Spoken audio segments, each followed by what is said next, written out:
ഈ അറ്റാച്ച്മെന്റ് അപ്പൊ ഈ സഹോദരന്മാരുടെ ഇടയിലും ബാധകമാണല്ലോ.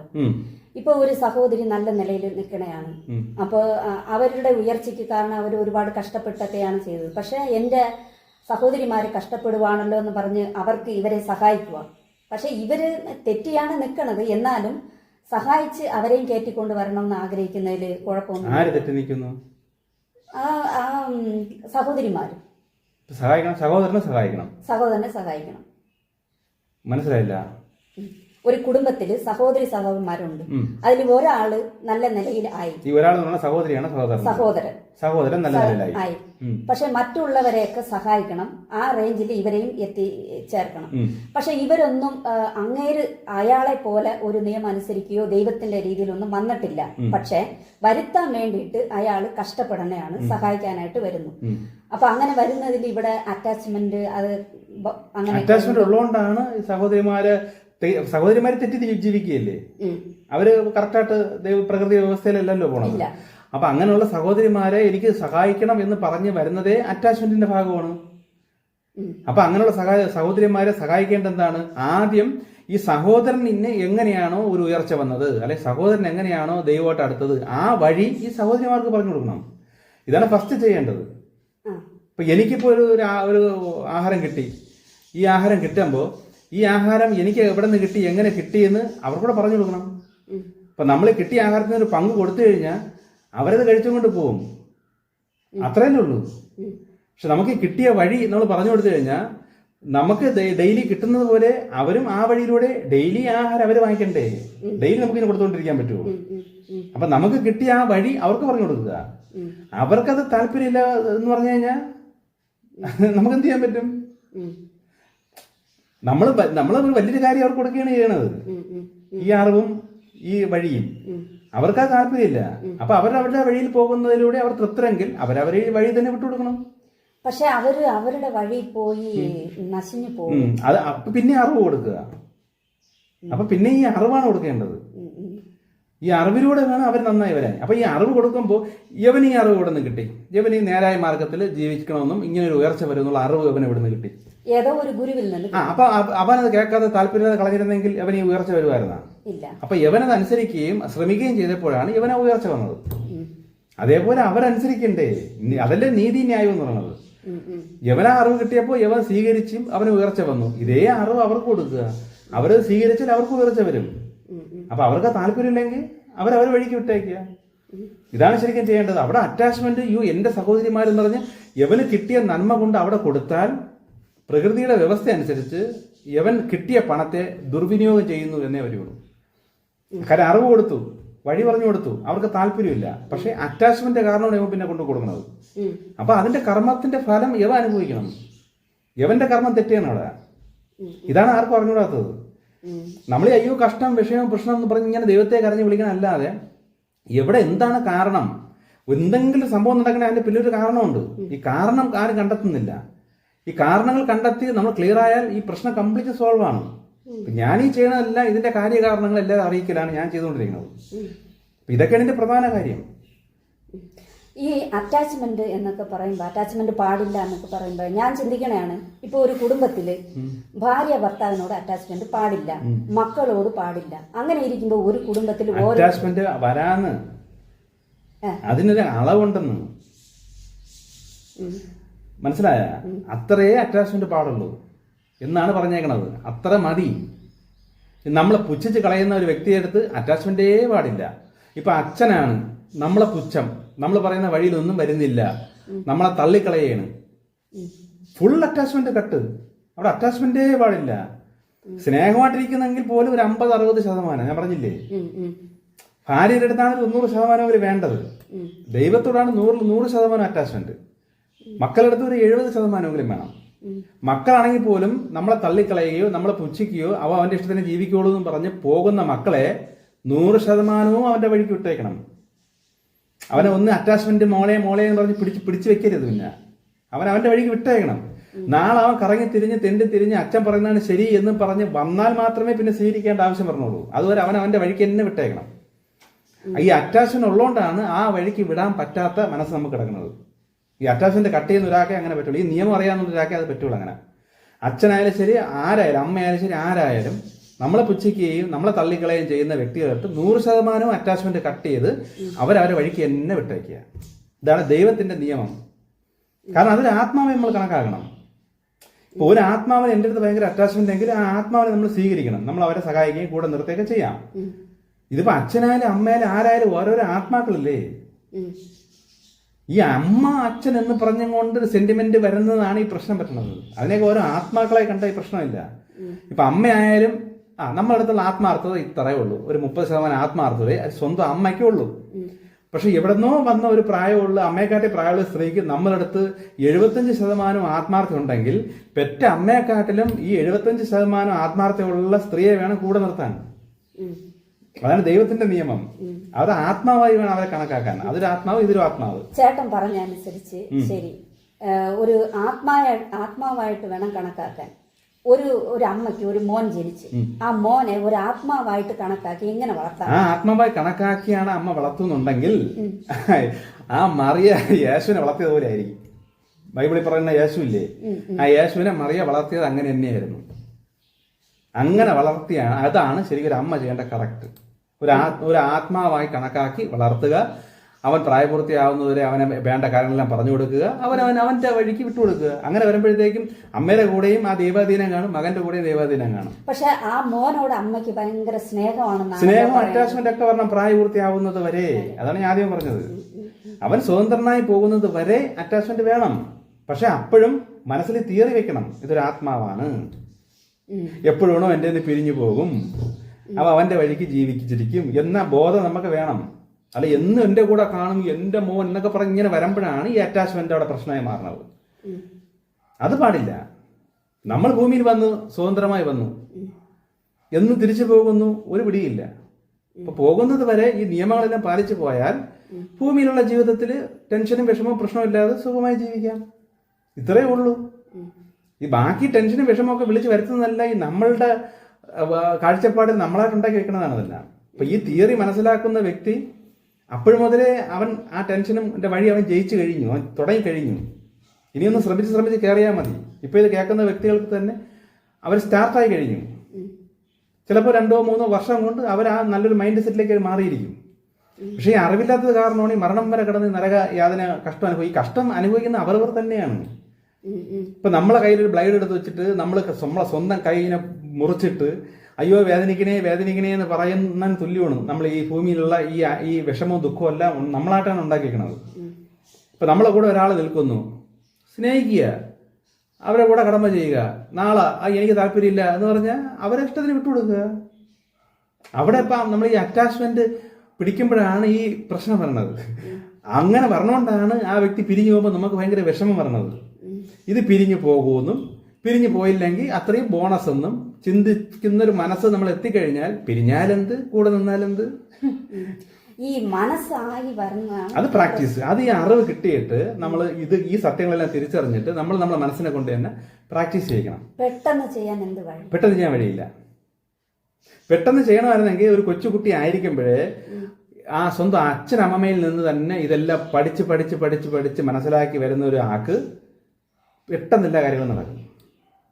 ഇപ്പൊ നമ്മളാരും അങ്ങനെ മാതാപിതാക്കൾ വഴിയോ വേറൊരു ഗുരു വഴിയോ ഇതൊന്നും പഠിച്ചല്ല വന്നത്. ഇപ്പൊ സത്യയുഗം ആയതുകൊണ്ടാണ് ദൈവം ഈ കാലഘട്ടത്തിൽ എന്നിലൂടെ എല്ലാവരെയും ഇതങ്ങ് അറിയിക്കുന്നു പറയണം. അല്ലെ ഇപ്പോഴും ആരും അറിയില്ല ഇതൊന്നും. ഇപ്പൊ ഞാൻ നല്ല പല വ്യക്തികളും അറിയിക്കുന്നുണ്ട്. ഇതൊക്കെ ഈ കാലഘട്ടം ചേഞ്ച് ആയതുകൊണ്ട് ദൈവം കൊടുക്കുന്ന അറിവാണ്. പക്ഷെ എന്ത് പറ്റിയെന്ന് വെച്ചാൽ നമ്മൾ വളർന്ന് ഇത്രയും പ്രായമാകുന്നതുവരെ ഇതൊന്നും പഠിച്ചല്ല വന്നേക്കണത്. പുതിയൊരു അറിവ് പെട്ടെന്ന് കിട്ടുമ്പോൾ ഈ പഠിച്ച സാധനം പെട്ടെന്ന് മറന്നൊന്നും പോകില്ല. ഉദാഹരണത്തിന് തന്നെ നമ്മളിപ്പം കുളിക്കുകയാണ്. നിങ്ങൾ തന്നെ ശ്രദ്ധിച്ചു നോക്കണം. കുളിക്കുമ്പോൾ സോപ്പ് തേക്കുന്നതിനൊരു രീതിയുണ്ട്. ഇത് അങ്ങനെ നമ്മൾ സോപ്പ് തേക്കും. ഇപ്പൊ ഇനി തിരിച്ച് വേറെ രീതിയിൽ സോപ്പ് തേക്കണമെന്ന് പറഞ്ഞു കഴിഞ്ഞാൽ നിങ്ങളുടെ കൈ അങ്ങനെ പെട്ടെന്ന് ആ പുതിയ രീതിയിലേക്ക് വഴങ്ങി വരില്ല. ആദ്യം ഇവിടെ മുഖം കഴുകുന്ന ഒരു രീതി, എല്ലാത്തിനും ഒരു രീതിയുണ്ട്. ഇത് നാളെ വരെ അങ്ങനെ മാറ്റാൻ പറ്റുമോ? അതുപോലെ തന്നെയാണ് നമ്മൾ ഇത്രയും നാളും കൊണ്ട് പഠിച്ചു വെച്ചിരിക്കുന്ന സാധനം പെട്ടെന്ന് ഈ അറിവ് കിട്ടിയ ഉടനെ മാറ്റാൻ പറ്റൂല. പക്ഷെ ഈ അറിവുകൾ പണ്ട് മുതലേ പഠിച്ചു വരുന്ന ഒരാൾക്ക് ഇങ്ങനെയുള്ള ചില കാര്യങ്ങൾ പുതിയ കാര്യം കിട്ടിക്കഴിഞ്ഞാൽ പെട്ടെന്ന് അവനെ ചേഞ്ച് ചെയ്തെടുക്കാൻ പറ്റും. കാരണം അവന് ഈ തത്വങ്ങൾ കുറെ അടിസ്ഥാനങ്ങൾ അറിയാം. പക്ഷെ എന്റെ ഈ മെസ്സേജിലൊക്കെ ഇപ്പൊ കേൾക്കുന്ന ഈ വ്യക്തികൾക്ക് നിങ്ങൾ ഇപ്പോഴേ നിങ്ങളുടെ മക്കളെ പഠിപ്പിച്ചാൽ നിങ്ങൾക്ക് ഇപ്പൊ പെടുന്ന കഷ്ടം നാളെ നിങ്ങൾക്ക് മക്കൾക്കുണ്ടാവില്ല. മനസ്സിലായ? ഇപ്പൊ നമ്മളെ മാതാപിതാക്കളൊന്നും പഠിപ്പിച്ചിട്ടില്ലല്ലോ. പക്ഷെ നീ കേൾക്കുന്നവർ അവരുടെ മക്കളെ പഠിപ്പിക്കുക. ഇപ്പോഴേ അങ്ങനെ വളർത്തി പഠിപ്പിക്കണം. ഈ തിയറി എല്ലാം പറഞ്ഞു കൊടുത്ത് പഠിപ്പിക്കണം. ഓവറായിട്ട് അറ്റാച്ച്മെന്റ് വരണടുത്ത് പറഞ്ഞ മക്കളെ അങ്ങനെ ഓവർ അറ്റാച്ച്മെന്റ് വരരുത്, ഓവറായിട്ട് അങ്ങനെ വെക്കരുത്, അവ ചേട്ടനാണ് അല്ലെങ്കിൽ അനിയത്തിയാണ്, അവരിഷ്ടത്തിനോട് വിട്ടുവിടണം, ഇങ്ങനെയൊക്കെ പറഞ്ഞ് അവർക്ക് മനസ്സിലാകുന്ന രീതിയിൽ നമ്മൾ ഇപ്പോഴേ അവരെ ട്രെയിൻ ചെയ്യണം. അപ്പൊ പ്രായപൂർത്തിയാകുമ്പോഴേക്കും ഇങ്ങനെയുള്ള ഈ അറ്റാച്ച്മെന്റ് തമ്മിലുള്ള ഈ ഭാര്യ ഭർത്താവ് വഴക്കെന്താണ്? അറ്റാച്ച്മെന്റ് എല്ലാം നോക്കിക്കൊള്ളണം. സകല വിഷയങ്ങൾക്കും പ്രശ്നങ്ങൾക്കും പിന്നിൽ അടിസ്ഥാനം എന്ന് പറയുന്നത് ഈ അറ്റാച്ച്മെന്റ് ആണ്. എനിക്ക് കിട്ടിയില്ല, എൻ്റെ അടുത്ത് ഇങ്ങനെ പറഞ്ഞു, എന്നോട് അവൻ അങ്ങനെ കാണിച്ചു, അവൻ ഇങ്ങനെ ചെയ്തു, ഇതിലാണ് ഈ പ്രശ്നത്തിന് പറഞ്ഞത്. ഇല്ലെങ്കിൽ നമുക്ക് വിഷമമില്ല. ഇപ്പൊ അച്ഛൻ്റെ അടുത്ത് ഭയങ്കര അറ്റാച്ച്മെന്റ് ഉണ്ടെങ്കിൽ ആ അച്ഛൻ വഴിതെറ്റി പോകുമ്പോൾ നമുക്ക് ഭയങ്കര വിഷമമായിരിക്കും. മനസ്സിലാവണ? പക്ഷെ അറ്റാച്ച്മെന്റ് ഇല്ലെങ്കിൽ വഴി തെറ്റിയാലെന്ത്, വഴി തെറ്റിയില്ലെങ്കിൽ എന്ത്? ചേട്ടാ അങ്ങനെ വരുമ്പോ അറ്റാച്ച്മെന്റ് ഇല്ല, നീ വഴി തെറ്റിയാലെന്ത് തെറ്റിയില്ലെന്ന് പറഞ്ഞ അറിവ് കൊടുത്തില്ലേ? ആത്മാവിന് അങ്ങനെ അറിവ് കൊടുത്തില്ലേ? ഈ ആത്മാവിന് വേണ്ട അറിവ് അത്ര നമ്മൾ കൊടുക്കുകയില്ലേ? അപ്പൊ ഇനി അറിവ് കിട്ടി, അവൻ സ്വതന്ത്രനല്ലേ? നമ്മളെ കൺട്രോളിൽ കിടക്കുന്ന ഒരാളെ, ഓരോ ആത്മാക്കളെയും ദൈവം ഭൂമിയിൽ സ്വതന്ത്രമാക്കിയാണ് ജനിപ്പിച്ചേക്കുന്നത്. അപ്പൊ ഒരു സ്വതന്ത്രമായി ജനിച്ച് ഒരു പരുവം, ഒരു സ്വന്തം കാലിൽ നിൽക്കുന്ന ഒരു ലെവൽ എത്തുമ്പോൾ സ്വതന്ത്രമായി അവൻ ദൈവത്തെ അന്വേഷിച്ച് സ്വതന്ത്രമായി അവൻ പോവേണ്ടതാണ്. നമ്മളെ കൂടെ മരിക്കുമ്പോൾ കൂടെ മരിച്ചല്ല പറഞ്ഞത്, നമ്മൾ വേറെ ദിവസം മരിക്കുക, മറ്റേ വേറെ ദിവസം മരിക്കുകയാണ്. അപ്പൊ എല്ലാം സ്വാതന്ത്ര്യമാണ്. ആ സ്വതന്ത്രമായി നിൽക്കുന്ന ഒരു വ്യക്തിയെ നമ്മൾ എന്തിനാണ് ഒരു ചങ്ങലയിട്ട് പിടിച്ച് നമ്മളുടെ ഇഷ്ടത്തിന് തന്നെ പറഞ്ഞ നിർബന്ധിപ്പിടിക്കുന്നത്? അതെങ്ങനെ പറ്റും? അങ്ങനെ പറ്റൂലല്ലോ. നമ്മൾ അറിവ് കൊടുക്കുക, എന്നിട്ട് അവന് ആ വ്യക്തിയെ നമ്മുടെ വീട്ടിലുണ്ടെങ്കിൽ പോലും സ്വതന്ത്രമായി അവനെ വിട്ടുകൊടുക്കുക. അവനൊരു വിഷയ പ്രശ്നം വരുമ്പോൾ പിന്നെ ഈ അറിവ് കൊടുക്കുക. ഞാൻ അന്നേ പറഞ്ഞില്ലേ, നീ ഇങ്ങനെ പ്രാർത്ഥിച്ച് നോക്ക്, നീ ഇങ്ങനെ ചെയ്ത് നോക്ക്, എങ്കിൽ ഈ പ്രശ്നം വരൂലായിരുന്നല്ലോ. പിന്നെ അറിവ് ഇങ്ങനെ ഇടയ്ക്കിടെ കൊടുത്തുകൊണ്ടിരിക്കണം. മനസ്സിലാവണ? അറിവ് മാതാപിതാക്കൾക്ക് മതിയായ അത്രയും പറഞ്ഞു കൊടുക്കാനുള്ള അറിവില്ലെങ്കിലും ആ ആത്മീയമായി വളർന്ന ഒരുപാട് ആത്മാക്കൾ ഭൂമിയിലുണ്ടല്ലോ, അവരെ ദൈവം ഈ അറിവിലേക്ക് എത്തിക്കും. ഇപ്പൊ മാതാപിതാക്കൾക്ക് അറിവില്ലെങ്കിലും ഈ മക്കളെ ഏതെങ്കിലും വഴിയിലൂടെ അറിവ് എത്തിക്കും. ഇനി മാതാപിതാക്കളാണെങ്കിൽ പോലും അവരെയും ദൈവം ഏതെങ്കിലും വഴിയിലൂടെ ഈ അറിവിലോട്ട് എത്തിക്കും. എത്തിയിട്ട് പിന്നെ അയ്യോ എനിക്ക് പറ്റണില്ല, ഇതൊക്കെ എനിക്ക് തോന്നണില്ല, ശരിയാണ്, എനിക്ക് വിശ്വസിക്കാൻ പറ്റണില്ല എന്നൊക്കെ പറഞ്ഞ ആരെ കുഴപ്പം? ഇത് അവരവരുടെ ഇഷ്ടമല്ലേ? ഇപ്പൊ ഒരു കയ്യിൽ ബ്ലൈഡ് വെച്ചിട്ട് പോന്തി നമ്മളിങ്ങനെ കീറി വേദനിപ്പിക്കുന്നത് അവന്റെ താല്പര്യം. നമ്മളിവിടെ ചെയ്യലടാ എന്നല്ലേ പറയാൻ പറ്റുള്ളൂ. അവന്റെ ബലാത്കാരമായി അവന്റെ ഈ കൈയെടുത്ത് പിടിച്ച് കെട്ടി, പ്രാന്തനാണ്, മനോരോഗിയാണെങ്കിൽ നമുക്ക് ചെയ്യാം. നോർമലായിട്ട് ബുദ്ധിയുള്ള ഒരുത്തരം നമ്മൾ എങ്ങനെ പിടിച്ച് പഠിപ്പിക്കും, അടിച്ചെങ്ങനെ നന്നാക്കും? അങ്ങനെ ഒരിക്കലും പറ്റൂല. ആരെ ഫോഴ്സ് ചെയ്ത് ആരെയും നന്നാക്കാൻ പറ്റില്ല, കുറഞ്ഞ ഉപദേശിച്ച് നന്നാക്കാൻ പറ്റൂല. അറിവ് കൊടുക്കുക, വിട്ടേക്കുക. ഇത് നമ്മൾ ഈ അറ്റാച്ച്മെന്റ് കാരണമാണ് പിന്നെയും പറഞ്ഞ് അവസാനം അവൻ പിന്നെയും തലരിഞ്ഞ് പോകുമ്പോഴത്തേക്കും പിന്നെ വൈരാഗ്യമായി, ദേഷ്യമായി, ഞാൻ പറഞ്ഞിട്ട് അവൻ അനുസരിച്ചില്ലോ എന്നൊക്കെ പറഞ്ഞുള്ള വിഷമം, കരച്ചില്, പിന്നെ ശത്രുത. ഇതിലൂടെയാണ് ശത്രുതയാണ്. ഇതൊക്കെ എല്ലാത്തിനും പിന്നിലെ പ്രശ്നം ഈ ഓവർ അറ്റാച്ച്ഡ് ആണ്. മനസ്സിലാവുന്നുണ്ടോ? നമ്മളൊരു കാര്യം പറയുന്നു, നമ്മളെ പുച്ഛിക്കുന്നു, നമ്മളെ തള്ളിക്കളയുന്നു, അവരുമായിട്ട് ഒരു അറ്റാച്ച്മെന്റും പാടില്ല. നാളെ സമയത്ത് അയ്യോ എനിക്ക് പറ്റിപ്പോയി എന്ന് പറഞ്ഞ് തിരിച്ചു വന്നാൽ ഒരല്പം അറ്റാച്ച്മെന്റ് വേണമെങ്കിൽ അപ്പം ആവാം. അത് അപ്പോഴും തിരിച്ചു വന്നില്ലെങ്കിൽ ഇപ്പൊ ചേട്ടൻ പറഞ്ഞു ഇതൊക്കെ പെട്ടെന്നൊന്നും ചെയ്യാൻ പറ്റൂല, അത് അറിവ് നേടിയിട്ട് അത് പിന്നെ പഠിച്ച് പ്രാക്ടീസായി പതിയെ അത് വരുള്ളൂ എന്ന് പറഞ്ഞു. ഈ പതിയെ വരുന്ന അത്രയും ഇടയ്ക്ക് മരിച്ചെങ്ങാനും പോയിന്ന് വെച്ചോ, ആര് മരിച്ചുപോയി? ഈ പ്രാക്ടീസ് ചെയ്യുന്ന ഈ ആത്മാവ് നമ്മൾ പ്രാക്ടീസ്, അതായത് ഈ അറിവ് കിട്ടിയ ആള്, അയാള് അറിവ് നേടിക്കൊണ്ടിരിക്കണം. പതിയെ ഓരോന്നും ശരിയായിക്കൊണ്ടേ വരുന്നു. അപ്പൊ പകുതിയിൽ വരുമ്പോഴത്തേക്ക് അയാളുടെ സമയം കഴിഞ്ഞ് അയാൾ മരിച്ചു എന്ന് വെച്ചോ, ഇനിയുള്ള പകുതി എങ്ങനെ അയാള് അങ്ങനെ പകുതിയിൽ അയാൾ ആത്മാർത്ഥമായി ശ്രമിച്ചുകൊണ്ടിരിക്കുന്ന ആളാണെങ്കിൽ അയാൾ പകുതിയിൽ മരിക്കൂല. ഇല്ലേ? അതെങ്ങനെ മരിക്കും? അയാൾ പോസിറ്റീവിന്റെ കൂടെ നിൽക്കുകയല്ലേ, പോസിറ്റീവിലോട്ട് കയറി വരികയല്ലേ. ഇനി ആ ശക്തികൾ തീരുമാനിക്കണം എപ്പോ മരിക്കണമെന്ന്. അവൻ അതിൽ തന്നെ തുടർന്ന് പോയി കഴിഞ്ഞാൽ പറയാൻ പറ്റൂല, ചിലപ്പോൾ നെഗറ്റീവ് അടിച്ചുകൊണ്ട് പോകും. അയാൾക്ക് ഒന്നും ഒരു ആക്സിഡന്റ് പോലും അതൊക്കെ പറ്റുമായിരിക്കും. പിന്നെ കർമ്മഫലങ്ങൾ കാണും, എന്തെങ്കിലും കർമ്മത്തിന്റെ ഫലങ്ങൾ കാണും. അത് ഇവിടെ ബാലൻസ് ചെയ്യണം. അതിപ്പോ പോസിറ്റീവ് ആയി കഴിഞ്ഞാലും നമ്മളെ കർമ്മത്തിന്റെ ഫലം ബാലൻസ്ഡ് ആയേ പറ്റൂ. ഇപ്പൊ തന്നെ ഒരു സിനിമാ നടൻ, ഇപ്പൊ ഞാൻ പറഞ്ഞ കേട്ടതാണ്, ആ സിനിമാ നടന്റെ ലഹരിക്ക് അടിമപ്പെട്ട് കിടക്കുന്ന ആ സിനിമാ നടൻ ഇത് കുറ്റബോധം വന്നു, എനിക്ക് ഇതിനൊക്കെ രക്ഷപ്പെടണം, മാറണം എന്നൊക്കെ പറഞ്ഞ് ഇത് അതിനുവേണ്ടി ശ്രമിച്ചപ്പോൾ ഇപ്പോൾ ഇത് ഒരു വലിയൊരു ആക്സിഡന്റ് പറ്റി, ഇയാളുടെ അച്ഛൻ മരിച്ചു. അപ്പൊ വേറൊരു യൂട്യൂബിൽ ഒരാൾ പറഞ്ഞ കേട്ടതാണ്, ദുഷ്ടനായ ദൈവം ഒരാൾ മാനസാന്തരപ്പെട്ട് വന്നിട്ടും അവന് കഷ്ടത്തിന്മേൽ കഷ്ടം കൊടുക്കുന്നത് എന്താണ്, ഇത് ദൈവം ഇത്ര ദുഷ്ടനാണോ എന്നൊക്കെ പറഞ്ഞുകൊണ്ട് പറയുന്നുണ്ട്. ശരിക്കും മാനസാന്തരപ്പെട്ടാലും പെട്ടില്ലേലും കർമ്മത്തിന്റെ ഫലം കിടക്കില്ല, അത് ടാലി ആവണ്ടേ, അത് ബാലൻസ്ഡ് ആവണ്ടേ. ഇത്ര നാൾ ചെയ്തത് പിന്നെ എങ്ങനെ ഫ്രീയാ? ഇപ്പൊ അയാൾ ഒരു ക്രിസ്ത്യാനിയാണെങ്കിൽ പോലും യേശുവിനെ അറിയുന്നത് വരെ ഉള്ളതേ ഉള്ളൂ ഫ്രീ. യേശുവിനെ അറിഞ്ഞൊരു ക്രിസ്ത്യാനിക്ക് പിന്നെ ചെയ്യുന്നതെല്ലാം പിന്നെ അനുഭവിച്ച് തന്നെ തീർക്കണം. അപ്പൊ ദൈവം എന്തിനാണ് ഭൂമിയിലിട്ട് അനുഭവിച്ച് തീർക്കുന്നത്? ആ ആത്മാവിനെ ദൈവത്തിലേക്ക് കൊണ്ടുവരാനാണ്. ഈ കർമ്മഫലം അനുഭവിച്ച് തീരാതെ അങ്ങോട്ട് വരാനും പറ്റൂല. അപ്പൊ ഈ ഭൂമിയിൽ വെച്ച് തന്നെ ബാലൻസ് ചെയ്യിക്കും. കാര്യം അവൻ നന്നാവാൻ തീരുമാനിച്ചു, അവൻ നല്ലവനാണ്. അതേസമയം നന്നാവാൻ തീരുമാനിച്ചില്ലെങ്കിൽ മരണം വരെ അങ്ങനെ തന്നെ കൊണ്ടുപോകും. ഉയർച്ചയും കൊടുത്തങ്ങ് വിട്ടിട്ട് ലാസ്റ്റ് ഈ ആത്മാവിനെ കൊണ്ടങ്ങ് നരകത്തിലങ്ങ് തള്ളിക്കളയും. അത് മറ്റൊരു ഡയമെൻഷൻ, അതിലെ കൊണ്ടങ്ങ് കളയും, ആത്മാവിനെ കളയും. അവിടെ കിടന്ന് നിലവിളിച്ചാൽ ചിലപ്പോൾ അടുത്ത ജന്മം കൊടുത്തുന്നിരിക്കും. പക്ഷെ ഈ ജന്മത്തിൽ തന്നെ നന്നാവാൻ തീരുമാനിച്ചാൽ ആ കർമ്മത്തിന്റെ ഫലവും കൂടെ ഇവിടെ ഇട്ടങ്ങ് ബാലൻസ് ചെയ്യണതാണ്. അപ്പൊ അതെന്തായാലും വരും. അതിപ്പോ നന്നാവാൻ തീരുമാനിക്കണേ, എത്രത്തോളം പോസിറ്റീവിൽ പോയിക്കൊണ്ടിരിക്കണം, പോസിറ്റീവിൽ കൂടുതൽ പോകും തോറും മൈന്യൂട്ട് കാര്യത്തിന് വരെ ഈ ഭൂമിയിൽ വെച്ച് തന്നെ ബാലൻസിങ് നടക്കും. എങ്കിലല്ലേ ആത്മാവ് അത്രയും ഹൈ ഡയമെൻഷനിലോട്ട് പോവുള്ളൂ. നമ്മളിൽ ബാലൻസിങ് കിടന്നു കഴിഞ്ഞാൽ അടുത്ത ജന്മം എടുത്ത് ബാലൻസ് ചെയ്യണ്ടേ? ഈ ജന്മത്തിൽ തന്നെ സകലത്തിന്റെ തീർന്നു കിട്ടിയ അത്രയും പെട്ടെന്ന് നല്ല രീതിയിൽ ഈ ആത്മാവിന് മോക്ഷം കിട്ടും. ഈ കർമ്മഫലം അനുഭവിക്കുമ്പോഴേ ദൈവം എല്ലാരോടും ദൈവം ഇങ്ങനെയാണോ? ദൈവം അല്ലേ ചെയ്യണത്, ഇത് ഭൂമിയിൽ വെച്ചിരിക്കുന്ന ഒരു പ്രോഗ്രാമാണ്. ദൈവം നമ്മളൊരു കമ്പ്യൂട്ടറിൽ ഒരു പ്രോഗ്രാം ചെയ്ത് വെച്ചിട്ടുണ്ട്. നമ്മൾ എന്തെങ്കിലും ചെയ്യുമോ അത് കറക്റ്റ് ആ പ്രോഗ്രാം അനുസരിച്ച് നടന്നുകൊണ്ടേയിരിക്കും. അതേപോലെ ദൈവം ഭൂമിയെ നിയന്ത്രിക്കുന്ന അദൃശ്യ ശക്തികൾക്കും പല ഡയമെൻഷനുള്ള ശക്തികൾക്കൊക്കെ ഒരു പ്രോഗ്രാം ചെയ്ത് കൊടുത്തിട്ടുണ്ട്. ആ സൃഷ്ടാവായ ദൈവത്തിന്റെ ആ ഒരു മനസ്സാണ് ഈ പ്രോഗ്രാം ചെയ്ത് വെച്ചേക്കുന്നത്. ഇതനുസരിച്ച് ഈ ശക്തികളാണ് ഇതെല്ലാം ചെയ്തുകൊണ്ടിരിക്കുന്നത്.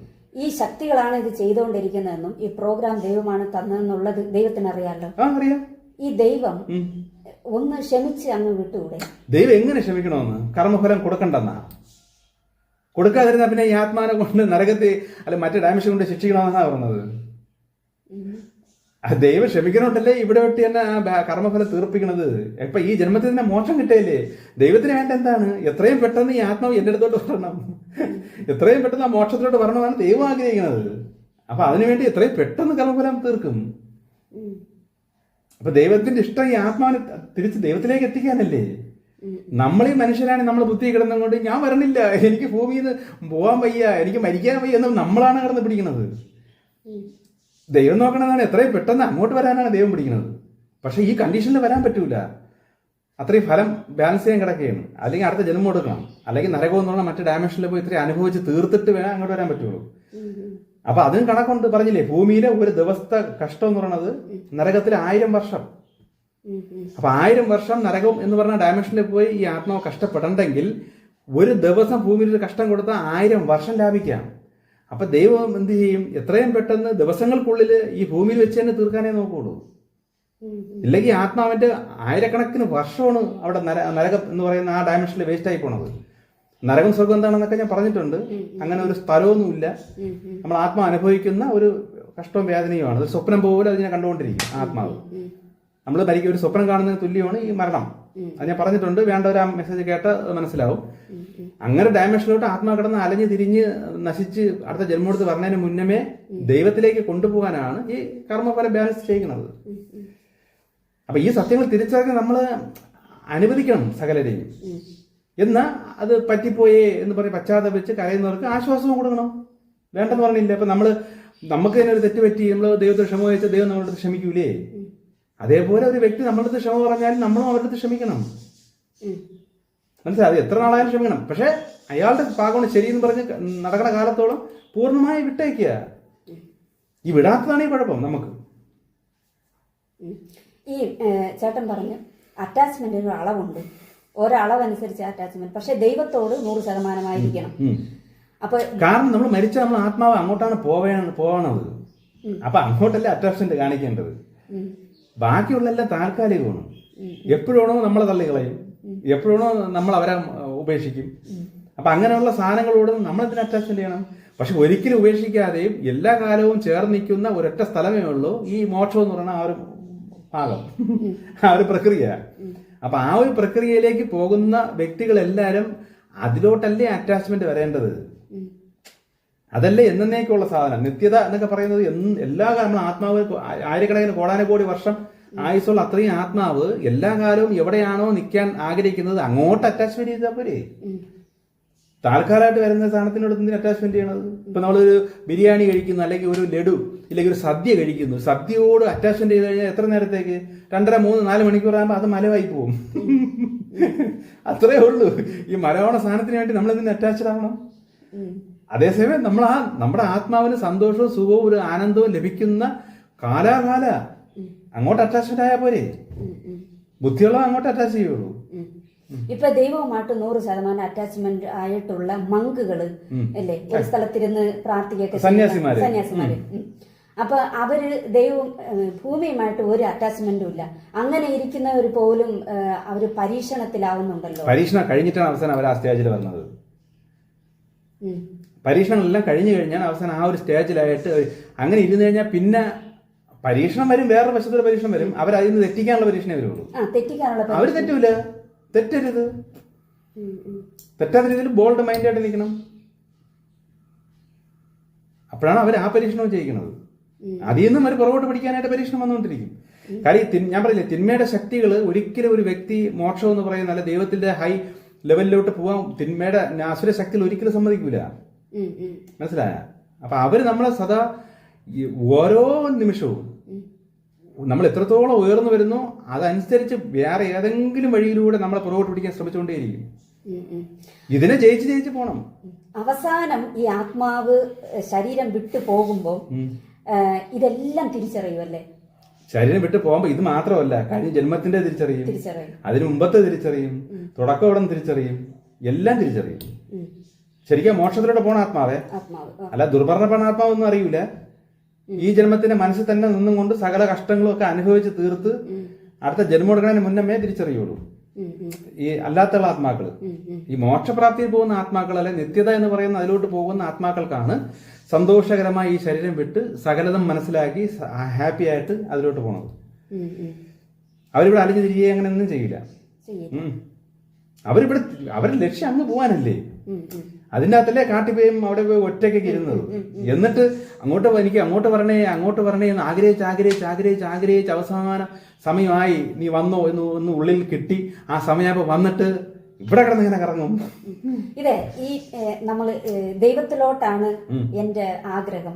പക്ഷെ മരിച്ച് ആത്മാവ് ദൈവത്തിലോട്ട് പോകുമോ ഇല്ലെന്നോ ഒരു സംശയം വരുന്ന വ്യക്തിക്ക് മോക്ഷം കിട്ടൂല. നമ്മുടെ ഉള്ളിൽ എവിടെയെങ്കിലും തെറ്റുകളോ എന്തെങ്കിലും കുറവുകളോ എവിടെയോ പഠിക്കാനുള്ളതുകൊണ്ടാണ് ആത്മാവിനെ സംശയം പറഞ്ഞത്. നമ്മൾ ഏതാണ്ട് റെഡിയായി, നമ്മൾ ആ പൂർണ്ണത അകത്ത് വന്നിട്ടുണ്ടെങ്കിൽ ആ ആത്മാവിന് ഒരിക്കലും സംശയം വരൂല, ദൈവത്തിലോട്ട് എന്നെ പോയിരിക്കും എന്ന് ഫുൾ ഒരു സാറ്റിസ്ഫാക്ഷൻ അകത്ത് വരും. കാര്യം ബാക്കിയെല്ലാം ഓക്കെ ആയി എന്നൊരു വരും.